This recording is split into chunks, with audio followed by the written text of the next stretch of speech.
La contraseña, intervino Sophie, parece guardar alguna relación con los templarios. Leyó el texto en voz alta. Lápida por templarios venerar. Es la llave. Ley, dijo Lando, tú eres el especialista en el tema. ¿Tienes alguna idea?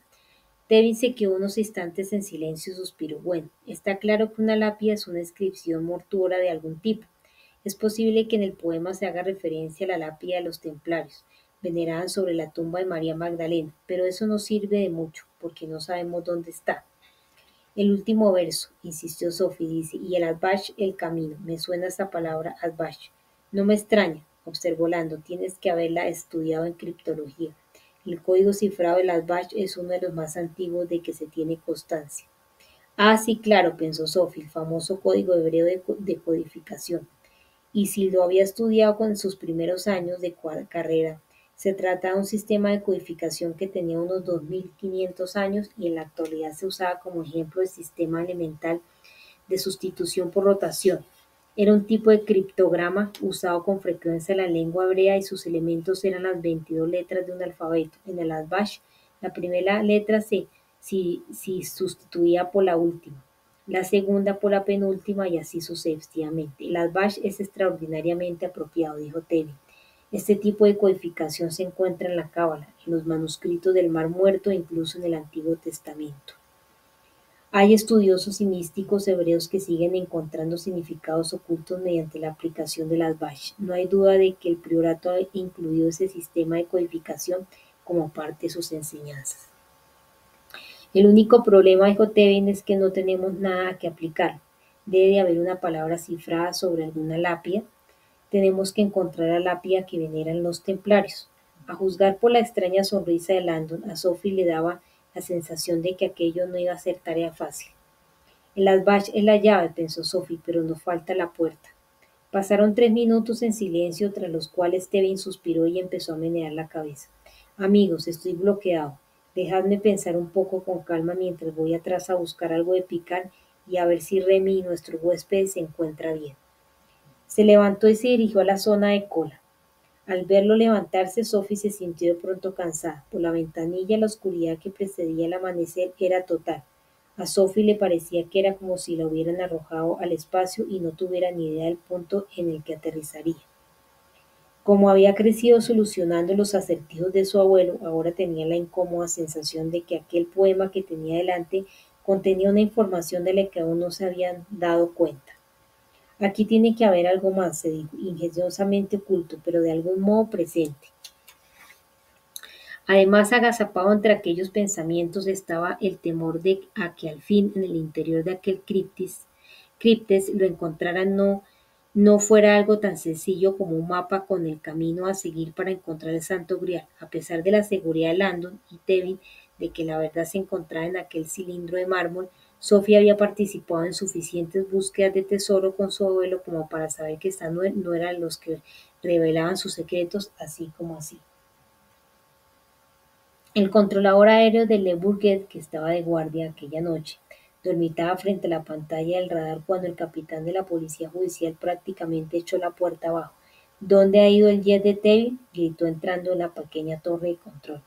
¿Dónde? La primera reacción del controlador consistió en ponerse a balbucear. En un vano intento de proteger la privacidad de su cliente británico, uno de los más respetados del aeródromo. Está bien, dijo Fach.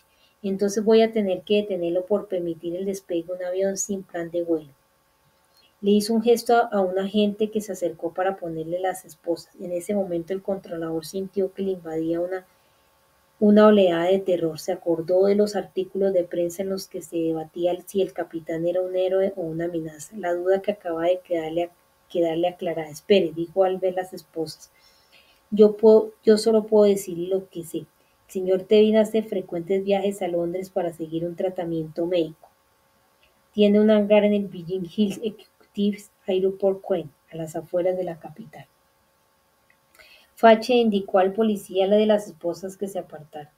¿Y era ese aeródromo su destino esta noche? No lo sé. El avión tomó el pasillo habitual y el último contacto con el radar apunta que se dirigía al Reino Unido. Supongo que lo más probable es que se dirija a Biggin Hill.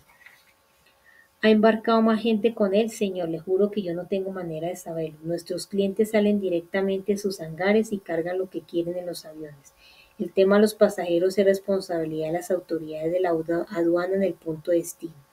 Fache consultó la hora y miró los jets dispersos, aparcados frente a la terminal. Si fueran a Billing, ¿cuánto les faltaría para aterrizar? El controlador revisó sus cuadernos. Es un vuelo corto, llegarían a las 6:30, dentro de unos 15 minutos. Frunció el ceño y se dirigió a uno de sus hombres. Organice el transporte. Me voy a Londres y póngame en contacto con la policía local de Kent, no con el MI5, con la policía local de Kent. Dígales que quiero que autoricen el aterrizaje del jet de Temi, que rodeen el avión y que cancelen todos los demás vuelos hasta que yo llegue. Está muy callada, le dijo Landon a Sophie. Es que estoy cansada, respondió ella, y además está este poema, no sé. A Landon le pasaba lo mismo, el zumbido de los motores y el suave balanceo del avión le resultaban hipnóticos y la cabeza aún le dolía por el golpe que le había dado el monje. Tevin seguía en la parte trasera del avión, y Landon decidió aprovechar aquel paréntesis a solas con Sophie para decirle algo que hacía tiempo le rondaba por la cabeza. Creo que sé, al menos en parte, por qué tu abuelo hizo todo lo posible para que tú y yo nos encontráramos. Creo que hay algo que quería que yo te contara. Lo de la historia del Santo Grial y lo de María Magdalena, ¿no te parece bastante? Lando no sabía cómo proseguir la brecha que había entre vosotros, el motivo por el que llevabas 10 años sin hablarle. Creo que tal vez tenía la esperanza de que yo lograra que le perdonaras si te hablaba de eso que te alejó de él. Sophie se removió en su asiento. Yo no te he contado qué fue lo que me alejó de él. Landon la miró tanteándola. Lo que presenciaste fue un rito sexual, ¿verdad? Sophie dio un respingo. ¿Cómo lo sabes? Antes me has dicho que viste algo que te convenció de que tu abuelo pertenecía a una sociedad secreta. Y fuera lo que fuera, te disgustaste tanto que estuviste 10 años sin dirigirle la palabra. Sé bastante sobre sociedades secretas y no me hace falta tener la inteligencia de Leonardo da Vinci para saber qué presenciaste. Sophie lo miraba fijamente. ¿Fue en primavera?, le preguntó Landon, cerca del equinoccio a mediados de marzo. Sophie volvió la cabeza y miró por la ventanilla. Fue durante las vacaciones de primavera. Volví a casa de la universidad unos días antes de lo previsto. ¿Por qué no me cuentas lo que pasó? Prefiero no hacerlo. De pronto se volvió bruscamente y miró a Landon con los ojos arrasados de lágrimas. Es que no sé lo que vi. Había hombres y mujeres. Tras un segundo asintió, vestidos de blanco y negro. Se secó el llanto y volvió a sentir con un movimiento de cabeza. Parecía que poco a poco iba aceptando hablar del té. Las mujeres llevaban unos vestidos blancos de gasa y zapatos dorados. En las manos sostenían esferas también doradas. Los hombres llevaban túnicas y zapatos negros. Landon se esforzaba por disimular su emoción, pero casi no daba crédito a lo que estaba oyendo. Sophie Neville había presenciado sin saberlo una ceremonia sagrada de 2000 años de antigüedad. ¿Iban con máscaras?, le preguntó con voz tranquila. Sí, todos llevaban las mismas. Las de las mujeres eran blancas y las de los hombres negras. Landon había leído descripciones de aquella ceremonia y conocía sus orígenes místicos. Esa ceremonia se conoce como Hieros Gamos, dijo en voz baja. Tiene más de 2500 años de antigüedad. Los sacerdotes y sacerdotisas egipcios le celebraban con frecuencia para honrar el poder reproductor de la mujer. Hizo una pausa y se inclinó hacia ella, por encima de la mesa. Supongo que si presenciaste un hieros gamos sin estar preparada para comprender su significado, debió impresionarte mucho. Sophie no dijo nada. Hieros gamos es una expresión griega, significa matrimonio sagrado. El ritual que yo vi no era ningún matrimonio entendido como unión, Sophie. ¿Quieres decir como en el acto sexual? No, no, preguntó sorprendida, cuestionando con la mirada a su interlocutor. Landon matizó. Bueno, sí, en cierto modo, pero no tal como lo entendemos hoy en día.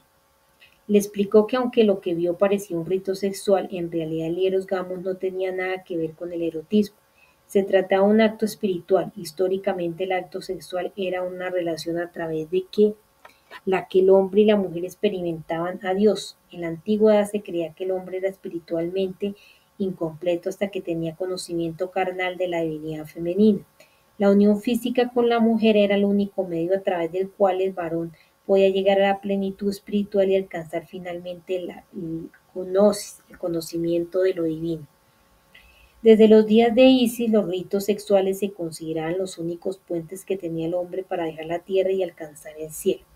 Mediante la comunión con la mujer, prosiguió Landon, el hombre podía alcanzar un instante del clímax, en el que su mente quedaba totalmente en blanco y veía a Dios. Sophie lo miró incrédula. ¿El orgasmo como oración? Landon asintió sin demasiado énfasis, aunque en el fondo Sophie estaba en lo cierto. Desde un punto de vista fisiológico, el clímax del hombre se acompañaba de una fracción de segundo totalmente desprovista de pensamiento, un brevísimo vacío mental, un momento de clarividencia durante el que podía adivinarse a Dios. Los gurús dedicados a la meditación alcanzaban estados similares de vacío de pensamiento sin recurrir al sexo, y solían describir el nirvana como un orgasmo sin fin. Sophie, dijo Landon en voz baja, es importante no perder de vista que en la antigüedad el sexo se veía de una manera totalmente opuesta a la nuestra. El sexo engendraba vida, el milagro más extraordinario, y los milagros los hacían solo los dioses. La capacidad de la mujer para albergar vida en su seno la hacía sagrada, divina. La relación sexual era así la unión de las dos mitades del espíritu humano, la masculina y la femenina, a través de la cual el hombre podía hallar la plenitud espiritual y la comunión con Dios. Lo que viste no tenía que ver con el sexo, sino con la espiritualidad, el ritual de hieros gamos. No es una perversión, es una ceremonia profundamente sacrosanta. Aquellas palabras parecían estar tocando alguna fibra sensible en Sophie. Hasta ese momento no había perdido la compostura en ningún momento, pero ahora por primera vez Landon veía que aquella especie de frialdad empezaba a desmoronarse. A sus ojos volvieron a asomarse unas lágrimas que se secó con la manga. Le concedió un momento para la reflexión. Entender que el sexo pudiera ser un camino hacia Dios costaba al principio. Los alumnos judíos de Landon siempre se quedaban boquiabiertos cuando en clase explicaba que la tradición hebrea primitiva incluía ritos sexuales.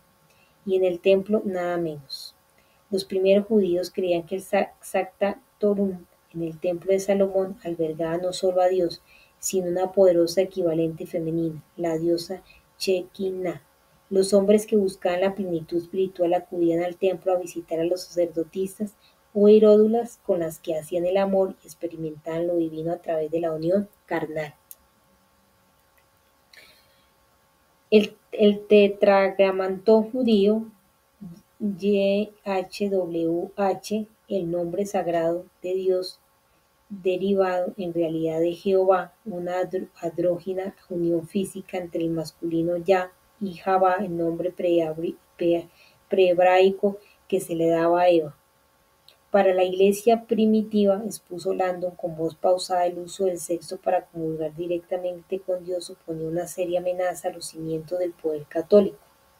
De ese modo, la Iglesia quedaba fuera del juego y su autoproclamado papel como único vehículo hacia Dios quedaba en entredicho. Por razones obvias, hicieron todo lo que pudieron para demonizar el sexo, convirtiéndolo en un acto pecaminoso y sucio.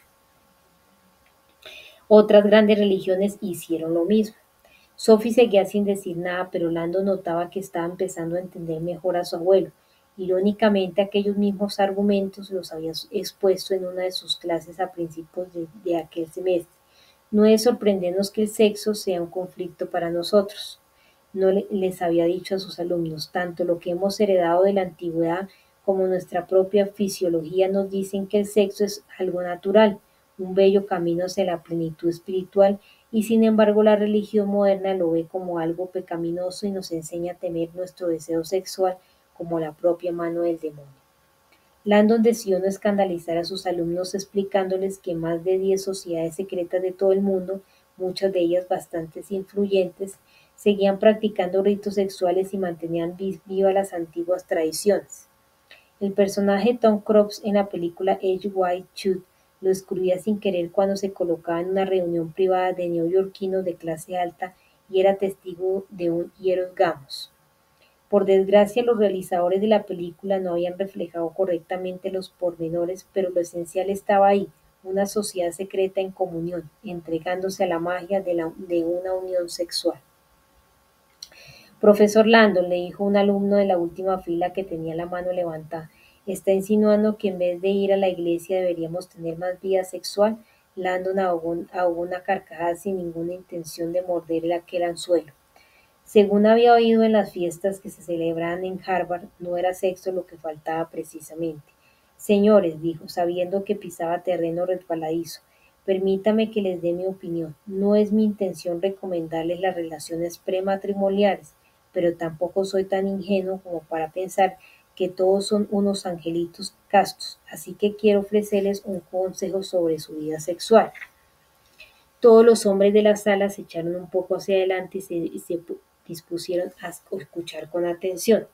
La próxima vez que estén con una mujer, busquen dentro de su corazón y pregúntense si son capaces de ver el sexo como un acto místico espiritual. Desafíense a ustedes mismos para ver si son capaces de hallar esa chispa de divinidad que el hombre solo alcanza a través de la unión con la divinidad sagrada. Las alumnas sonrieron y asintieron con la cabeza. Los hombres empezaron a reír nerviosamente y a hacer comentarios subidos de tono. Lando suspiró. Aquellos universitarios seguían siendo unos niños. Sophie sintió frío en la frente al apoyarla en la ventanilla del avión. Se puso a mirar al vacío intentando procesar lo que Landon acababa de contar. En lo más profundo de su ser había arrepentimiento. 10 años. Visualizó los fajos de cartas sin abrir, las que su abuelo le había enviado. Voy a contárselo todo a Robert. Sin cambiar de posición, Sophie empezó a hablar en voz baja, temerosamente. Al empezar a contarle lo que había sucedido aquella noche, se sintió arrastrada hasta el pasado, hasta el bosque que rodeaba el chateau normando de su abuelo, recorriendo confusa la casa en su busca, oyendo las voces más abajo, encontrando al fin la puerta oculta, bajó muy despacio la escalera, peldaño a peldaño, hasta llegar a aquella cueva del sótano. Notaba el olor a tierra que impregnaba el aire fresco ligero. Era marzo. Desde la penumbra de su escondite observaba a aquellos desconocidos que se movían y entonaban cánticos a la luz parpadeante de una de las velas naranjas. Estoy soñando, se dijo Sophie, esto es un sueño. ¿Qué otra cosa puede ser? Las mujeres y los hombres se disponían alternados, blanco o negro, blanco o negro. Los hermosos vestidos de gasa de ellas se mecían cuando levantaban las esferas doradas con la mano derecha y entonaban al unísono: yo estaba contigo en el principio, en el alba de todo lo sagrado, te llevaba en el vientre antes de que empezara el día. Las mujeres bajaban las esferas y todos se echaban hacia adelante y hacia atrás como en trance, le hacían reverencias a algo que había en el centro del círculo. ¿Qué estarán mirando? Ahora las voces recitaban más alto y más deprisa. La mujer que contemplas es el amor, entonaban volviendo a levantar las esferas, y tiene su morada en la eternidad, respondían los hombres. Los cánticos volvían a coger velocidad, aceleraban, se volvían frenéticos, cada vez más rápidos. Los participantes se unían en el centro y se arrodillaban. Al fin, en ese instante, Sophie vio lo que estaban contemplando. Sobre un altar bajo y labrado en el centro de un círculo había un hombre tendido. Estaba desnudo boca arriba y llevaba puesta la máscara negra. Reconoció al momento aquel cuerpo y la marca de nacimiento que tenía en el hombro. Estuvo a punto de gritar: abuelo. Aquella imagen por sí misma habría bastado para alterar profundamente a Sophie, pero aún había más. Montada sobre él había una mujer con una máscara blanca y el pelo abundante y gris que se le derramaba por la espalda. Era bastante corpulenta, ni mucho menos perfecta, y se movía al ritmo de los cánticos, haciéndole el amor a su abuelo. Sophie hubiera querido salir corriendo de allí, pero no podía. Los muros de aquella cueva la aprisionaban y la salmodia, más parecida ahora a una canción, alcanzaba su tono más agudo y febril en un enloquecido crescendo. Con un rugido repentino aquella estancia pareció entrar en la erupción de un clima. Sophie no podía respirar. Entonces se dio cuenta de que estaba llorando en silencio. Se dio la vuelta y a trompicones subió la escalera, salió de la casa y volvió a París temblando. El reactor alquilado se encontraba sobrevolando las brillantes luces de Mónaco cuando Arangosa le colgó el teléfono. Afache por segunda vez. Agarró la bolsa para el mareo, pero tenía tan pocas fuerzas que no sería capaz ni de vomitar. Que se acabe de una vez todo. Las últimas noticias de Fache le habían resultado casi totalmente incomprensibles, aunque en realidad esa noche casi todo parecía haber dejado de tener sentido. ¿Qué está pasando? Todo se había convertido en una espiral fuera de control. ¿Dónde he metido a Silas? ¿Dónde me he metido yo mismo? Las piernas le temblaban, pero se acercó hasta la cabina. Ha habido un cambio de destino, informó al piloto, que lo miró por encima del hombro y se echó a reír. Está de broma, supongo. No, debo llegar a Londres cuanto antes. Padre, esto es un avión alquilado, no un taxi. Le pagaré más, por supuesto. Londres está apenas a 1 hora al norte y casi no implica ningún cambio de rumbo. Así que no es cuestión de dinero. Padre, hay otras cosas. 10.000 euros, ahora mismo. El piloto se dio la vuelta con los ojos muy abiertos. ¿Cuánto? ¿Qué cura lleva tanto dinero en efectivo encima? Arirangosa fue a buscar el maletín, lo abrió, sacó uno de los bonos y se lo dio al piloto. ¿Qué es esto? Preguntó el piloto. Un bono al portador de 10.000 euros emitido por la banca vaticana. El piloto no estaba convencido, lo mismo que dinero. Solo el dinero es dinero, dijo el piloto devolviéndole el bono. Arirangosa se sintió débil y se apoyó en la puerta de la cabina. Es un asunto de vida o muerte. Tiene que ayudarme. Necesito ir a Londres.